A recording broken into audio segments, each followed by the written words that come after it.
Hello friends, souls naked YouTube channel में आप सभी का स्वागत है। हमारा चैप्टर है एल्डिहाइड कीटोन्स एंड कार्बोक्सिलिक अम्ल। इसमें मैंने पूरा चैप्टर कंप्लीट कर चुका हूँ। आज हमारा नेक्स्ट टॉपिक है कार्बोक्सिलिक अम्ल के भौतिक गुण, physical properties. Physical properties and chemical properties. Chemical properties में क्या है? रासायनिक अभिक्रिया। जो कार्बोक्सिलिक अम्ल किस किस प्रकार रासायनिक अभिक्रिया करते हैं। तो हमारा पहला टॉपिक है कार्बोक्सिलिक अम्ल। कार्बोक्सिलिक अम्ल के भौतिक गुण।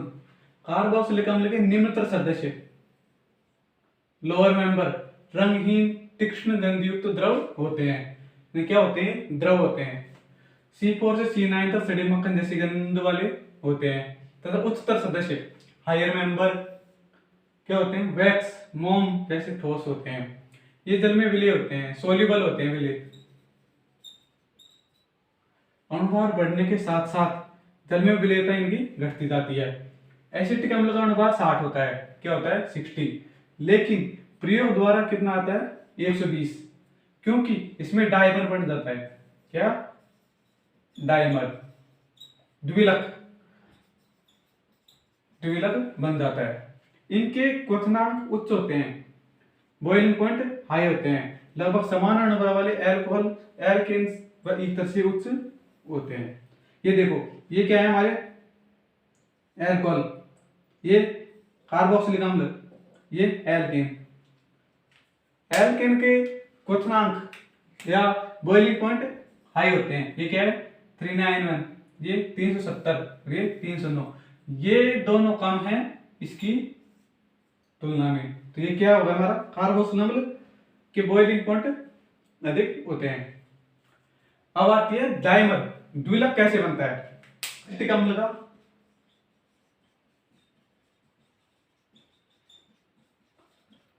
डाइमर, एसिटिक अम्ल का डाइमर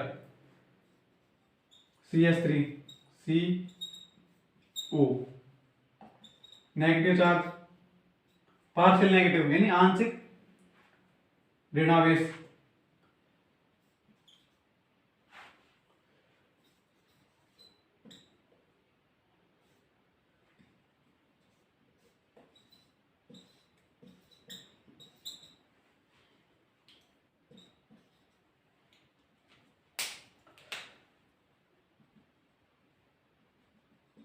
ये क्या है?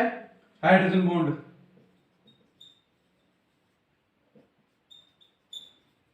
हाइड्रोजन बॉन्ड, ये क्या होगा हमारा? एसिटिक अम्ल, जिसके दो अणु जुड़कर एक द्विलक बनाते हैं। क्या बनाते हैं? द्विलक, डाइमर।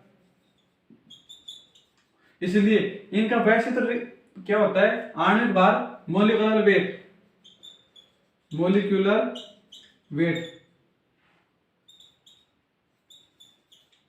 60 होता है, लेकिन प्रयोग द्वारा करने पर 120 आता है। इसका जो 120 क्यों आता है? इसका मुख्य कारण यही है क्योंकि एसिटिक अम्ल का डाइमर बन जाता है। अब आती है बॉइलिंग पॉइंट। अब हमारा मेल्टिंग पॉइंट।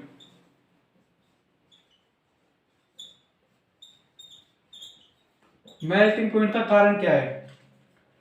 सम संख्या वाले कार्बोक्सिलिक अम्ल। क्या है? सम संख्या वाले और विषम संख्या वाले।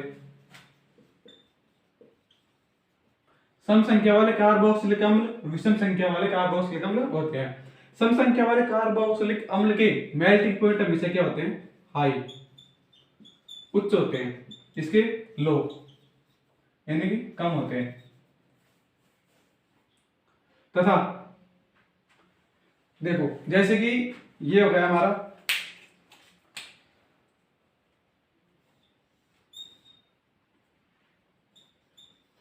CH3 CH2 CH2 C double bond OH। ये तो ये हो गया CH3 CH2 CH2। ये देखो, यहां पर कितने हैं कार्बोक्सिलिक अम्ल? 1 2 3 4, 4 कार्बन से है, यानी कि सम संख्या वाले हैं। तो इनका मेल्टिंग पॉइंट क्या होगा? हाई, उच्च होगा। तथा ये दोनों विपरीत दिशा में है। एक सिरा यहां से है तो एक सिरा विपरीत दिशा में है, तो ये फिट होंगे। तो इसलिए इनका मेल्टिंग पॉइंट क्या हो गया? उच्च उच्च मेल्टिंग पॉइंट। अब इसमें क्या है, इसमें 5 कार्बन की श्रृंखला है, तो ये क्या हो गया? विषम संख्या, तो इसलिए इनका मेल्टिंग पॉइंट न्यून होता है। तो ये फिट भी नहीं है क्योंकि इनकी दिशा सेम है, दिशा समान। अब बारी आती है हमारी chemical reaction. Chemical reaction,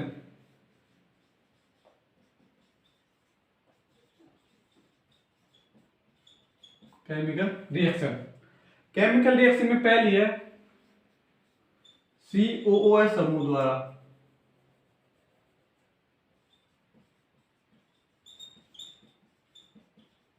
COH समूह द्वारा। नंबर 1, इसमें भी पहली कौन सी है? समूह की क्रिया,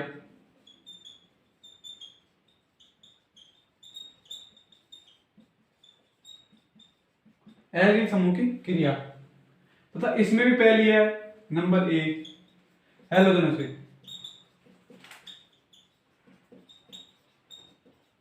हेलोजनों से। देखो, जब कार्बोक्सिलिक अम्ल की क्रिया हेलोजनों से करवाएंगे, जब कार्बोक्सिलिक अम्ल क्या है? CH3 C double bond O OH, किसकी क्रिया? हेलोजन से करवाएंगे। अब कार्बोक्सिलिक अम्ल की क्रिया हेलोजन से करवाएंगे तो हमें मोनो क्लोरोएसिटिक अम्ल प्राप्त होगा। तो यहां से एक हाइड्रोजन मुक्त हो जाएगा, तो CH2 Cl C double bond O OH क्या होगा? मोनोक्लोरो एसिटिक अम्ल। जब इसकी क्रिया फिर से Cl2 से करवाएंगे तो यहां से प्राप्त होगा हमें CH Cl C double bond O OH क्या होगा? ये डाइक्लोरो एसिटिक अम्ल। और जब इसकी फिर से क्रिया Cl2 से करवाएंगे तो C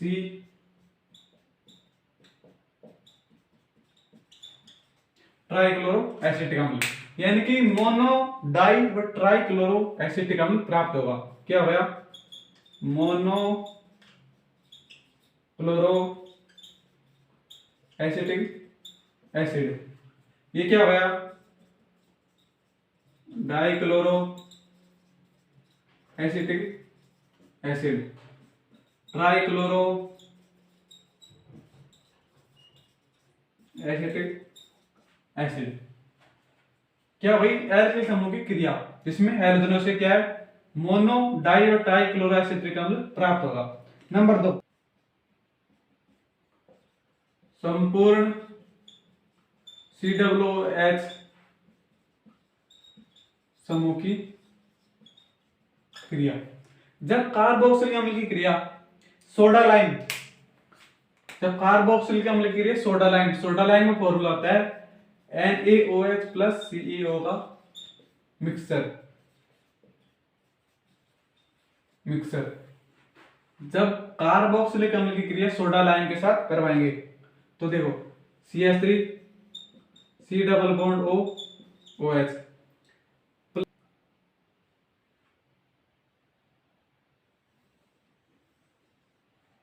CH3 C double bond O ONA, तथा जब इसकी क्रिया CH3 C double bond ONA की क्रिया फिर से NaOH के साथ CaO की उपस्थिति में करवाएंगे, यहां से प्राप्त होगा हमें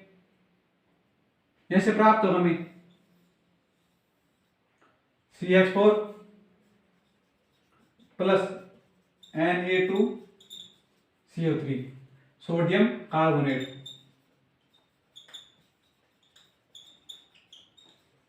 सोडियम कार्बोनेट क्या है? जब कार्बोक्सिलिक अम्ल की क्रिया NaOH यानी सोडा लाइम के साथ करवाएंगे तो हमें एल्केन प्राप्त होगा। ये हमारी संपूर्ण COOH समूह की क्रिया। नेक्स्ट हमारी कोल विद्युत अपघटन।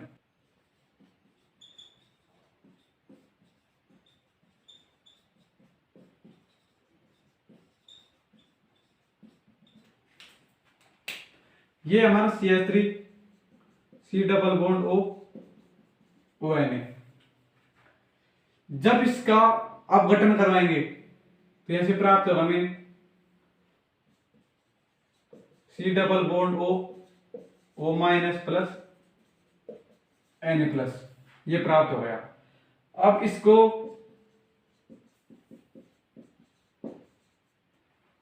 हम कैसे लिख सकते हैं? तो ये दोनों क्या है, एक बंद है, यानी 2 इलेक्ट्रॉन है इसके ऊपर। ये दोनों इलेक्ट्रॉन जब इस पर आ गए तो क्या हुआ, माइनस का चार्ज आ गया, तो एक इलेक्ट्रॉन तो इधर आ जाएगा, CH3 C double bond O, O plus एक इलेक्ट्रॉन इधर आ गया। अब इसको इधर लिखेंगे, CH3 सी डबल बॉन्ड ओ, यहां से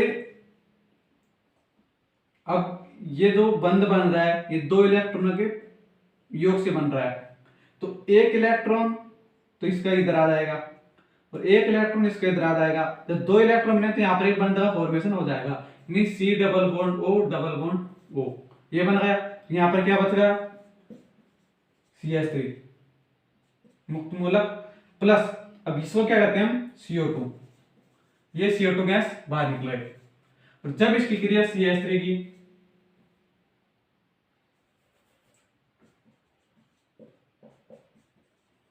जब 2 ऐसे अणुओं का योग कराएंगे तो CH3 CH3 क्या प्राप्त होगा, हमें एल्केन प्राप्त हो गया। तथा ये तो हमारी at anode, anode पर क्रिया हो गई। एट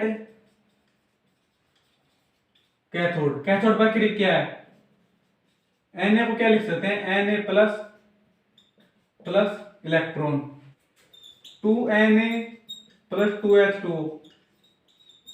तो क्या प्राप्त होगा, 2NaOH प्लस H2। कोर वैद्युत तो बटन क्या है, इसमें इसका बटन कराएंगे तो एट एनोड, एनोड पर क्रिया और कैथोड पर क्रिया होगी। एनोड पर क्या है, जब सोडियम लवण का गठन करवाएंगे तो हमें इस प्रकार का उत्पाद प्राप्त होगा, तथा इनकी जब मुक्त मलों की क्रिया करवाएंगे तो हमें यहाँ से लास्ट में उत्पाद क्या प्राप्त होगा, एल्केन। और कैथोड पर क्रिया क्या होगी, NaOH हमें प्राप्त हो जाएगा। ये हो गया हमारे केमिकल रिएक्शन COO समूह द्वारा। अब है OH समूह के, OH समूह की क्रिया।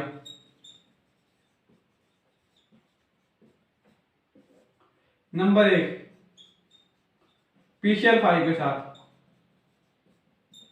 जब कार्बोक्सिलिक अम्ल की क्रिया CH3 C double bond O OH plus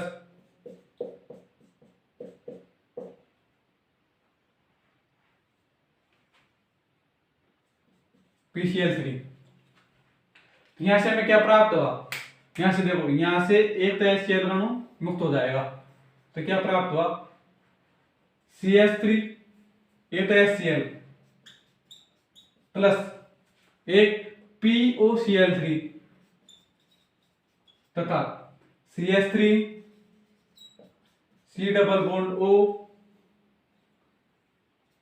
Cl, ये क्या हुआ हमारा, एसिटिल क्लोराइड। हमें क्या प्राप्त होगा, एसिटिल क्लोराइड प्राप्त हो जाएगा, क्योंकि पहली होगी PCl5 के साथ। नंबर 2 PCl3 के साथ। नंबर 3 SOCl2 के साथ।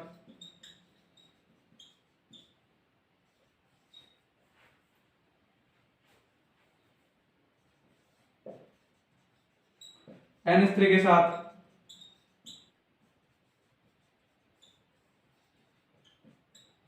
एस्ट्रीकरण, देखो जब कार्बोक्सिलिक अम्ल की क्रिया PCl3 के साथ PCl3 के साथ करवाएंगे तो यहां से क्या प्राप्त होगा, यहां से प्राप्त होगा में 3, तो क्या प्राप्त होगा, CH3 C double bond OCl plus H3PO3, इसके यहां पर 3 अणु है। SOCl2 के साथ CH3 C double bond OH plus SOCl2, तो CH3 C double bond OCl plus ये तो SO2 गैस प्लस HCl, यहां से मुक्त हो जाएगा। NH3 के साथ क्रिया, जब कार्बोक्सिलिक अम्ल की क्रिया NH3 के साथ करवाएंगे तो CH3 C double bond O NH2 plus यहां से H2O गैस बाहर निकल जाएगा, H2O इंतल दोनों बाहर निकल जाएगा। एस्ट्रिकरण, जब एल्कोहल प्लस कार्बोक्सिलिक अम्ल की क्रिया करवाएंगे तो यहां से हमें एस्टर वाटर का मॉलिक्यूल प्राप्त होगा। एल्कोहल क्या है? CH3 CH2 OH plus carboxylic अम्ल CH3 C double bond O OH, तो यहां से क्या प्राप्त होगा? CH3 C double bond O OC2H5 plus H2O, इसे क्या कहते हैं हम? एस्टर, एस्ट्रिकरण अभिक्रिया हो गई। OH समूह की क्रिया, यहां से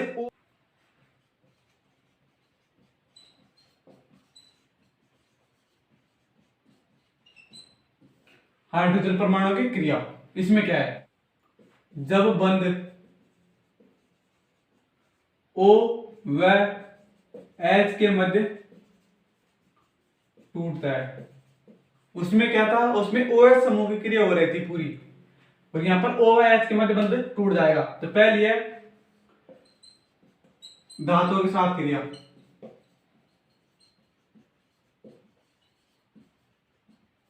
धातुओं के साथ क्रिया क्या है? जब कार्बोक्सिलिक अम्ल की क्रिया CH3 C double bond OH plus Na, तो क्या प्राप्त होगा? CH3 C double bond ONA plus H2, यहां पर दो अणु है, या CH3 C double bond OH plus Zn, तो क्या प्राप्त होगा? CH3 C double bond O और twice Zn plus H2 gas release हो जाएगी। ये हो हमारी धातु के साथ क्रिया। नेक्स्ट है NaSCO3 से क्रिया, NaSCO3 से क्रिया, जब कार्बोक्सिलिक अम्ल की क्रिया CH3 C double bond OH plus NaSCO3, यहां से क्या प्राप्त होगा? यहां से प्राप्त होगा CH3 C double bond ONA plus H2O plus CO2, H2O plus CO2 कैसे? यहां से देखो, यहां से एक H2O बाहर निकल गया तथा इसके CO2 इधर से, तथा एक ऑक्सीजन बच जाएगा जो यहां पर अटैच हो जाएगा, तो क्या होगा? CH3 C double bond O ONA।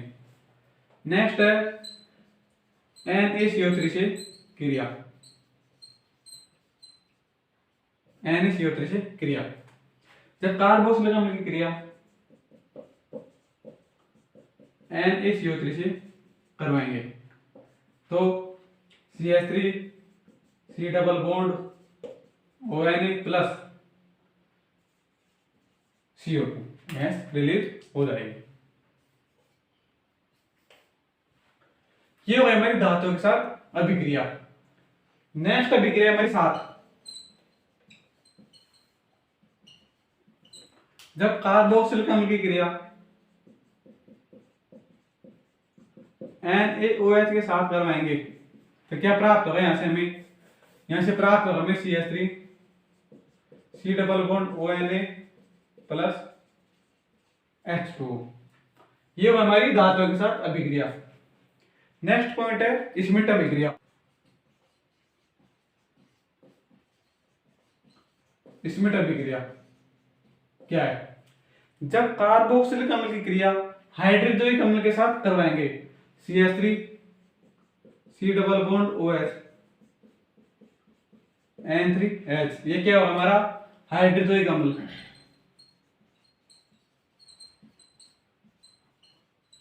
Hydrazoic अम्ल, तो यहां से क्या प्राप्त होगा?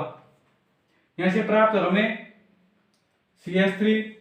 ऐसे देखो यहाँ से एक तो CO2 गैस मुक्त हो जाएगी, हो गई, तथा नंबर 2 N2 गैस मुक्त हो जाएगी, तो CO2 प्लस N2 तथा CH3 NH2, यानी प्राथमिक एमीन प्राप्त हो जाएगी। प्राथमिक एमीन 1 डिग्री एमीन में प्राप्त हो जाएगी। ये होगा हमें स्मिट अभिक्रिया। क्या है, जब कार्बोक्सिलिक अभिक्रिया हाइड्रोजनिक अम्ल के साथ करवाएंगे तो हमें प्राथमिक एमीन प्राप्त होता है। टिसैनो अभिक्रिया,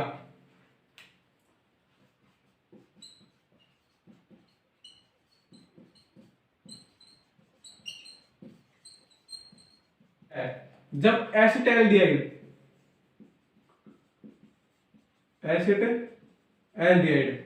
एसिटाल्डिहाइड का फॉर्मूला क्या है, CH3 C double bond O H plus CH3 C double bond OH। जब एसिटाल्डिहाइड की क्रिया एल्यूमिनियम ऑक्साइड C2H5O का होता है एयर। क्या है, जब एसिटाल्डिहाइड की क्रिया एल्यूमिनियम हाइड्रोक्साइड की उपस्थिति में करवाएंगे तो यहाँ से तो एक अणु का अपचयन तो एक अणु का ऑक्सीकरण हो जाएगा, यानी CH3 CH2 OH plus CH3 C double bond O। ये तो कार्बोक्सिलिक अम्ल बन गया तथा एक एल्कोहल बन गया। एक अणु का ऑक्सीकरण व एक अणु का अपचयन हो जाएगा। इन दोनों में जब जल कणु बाहर निष्कासित कर देंगे H2O, तो CH3 C double bond O OC2H5, यानी कि एस्टर का फॉर्मेशन हो जाएगा।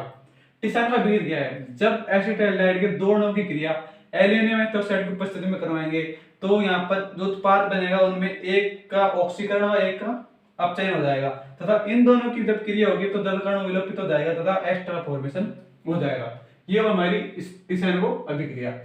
नेक्स्ट पॉइंट है अम्ल सामर्थ्य। अम्ल सामर्थ्य क्या है, देखो R C double bond O OH, जब इसकी क्रिया होगी रिवर्सिबल क्रिया होगी तो CH3 C double bond O plus H plus, minus का चिन्ह आ गया। जब इसकी अनुनादी संरचना देखेंगे, अनुनादी संरचना में क्या होगा, जो यह बंद है ये तो यहां पर शिफ्ट हो जाएगा, RCO हो गया, तो ये माइनस चिन्ह यहां पर बंद का निर्माण कर लेगा। एक तो ये हो गई अनुनादी संरचना, तो दूसरी क्या होगी, R आ जाएगा तथा यह प्राप्त हो जाएगा। या इसको ऐसे भी लिख सकते हैं, कैसे, RCO, इसे ऐसे भी लिखा जा सकता है। तो देखिए, जब वियोजन स्थिरांक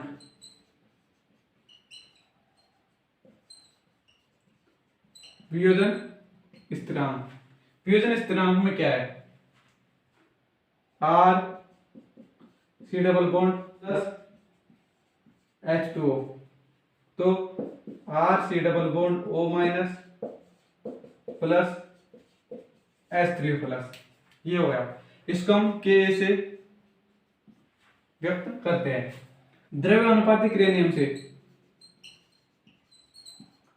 द्रव्य अनुपाती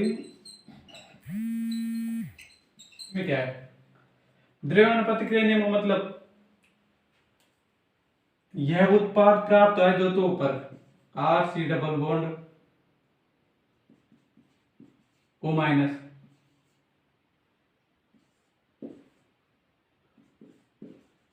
H3O plus upon R C double bond OH, इसे कैसे व्यक्त करते हैं। अब यह जो H2 है यहां पर आके K इंटू H2O। तो क्या प्राप्त होगा, RC double bond O minus H3O plus RC double bond OH,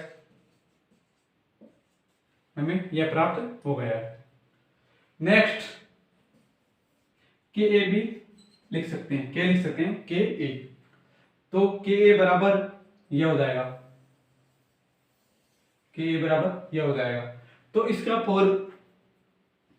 formula तो ये हो गया। अब इसकी डेफिनेशन, अम्ल के का मान जितना अधिक होगा उसकी अम्ल सामर्थ्य उतनी अधिक होगी। क्या है डेफिनेशन, जब किसी अम्ल के का मान जितना अधिक होगा उसकी अम्ल सामर्थ्य उतनी ही अधिक होगी, तो उसके पी के ए का मान उतना ही होगा। तो फॉर्मूला क्या होगा, पी के ए बराबर minus log A, P A बराबर माइनस log ए। ये हो हमारा अम्ल सामर्थ्य। ये हमारा चैप्टर कंप्लीट हो चुका है। क्या है, एल्डिहाइड कीटोन और कार्बोक्सिलिक अम्ल। ये चैप्टर बिल्कुल कंप्लीट हो चुका है। इसमें मैंने एल्डिहाइड कीटोन के बारे में पहले वीडियो बना चुका हूं। तो लास्ट वीडियो आज थी हमारी chemical reaction and physical properties, जो भी एल्डिहाइड की। अगर आपने हमारी पहले की वीडियो नहीं देखी है और आप उनको देखना चाहते हैं तो हमारी प्ले लिस्ट में जाइए, आपको वहां पर सारी वीडियो सारे चैप्टर की सिलेबस वाइज आपको मिल जाएंगी। तो आप वहां जाके अपना सिलेबस कंप्लीट कीजिए तथा अपने स्टडी को निरंतर चालू रखिए। अगर आपको मेरी वीडियो पसंद आई है तो हमारी वीडियो को लाइक करें तथा हमारे चैनल को सब्सक्राइब करें। धन्यवाद।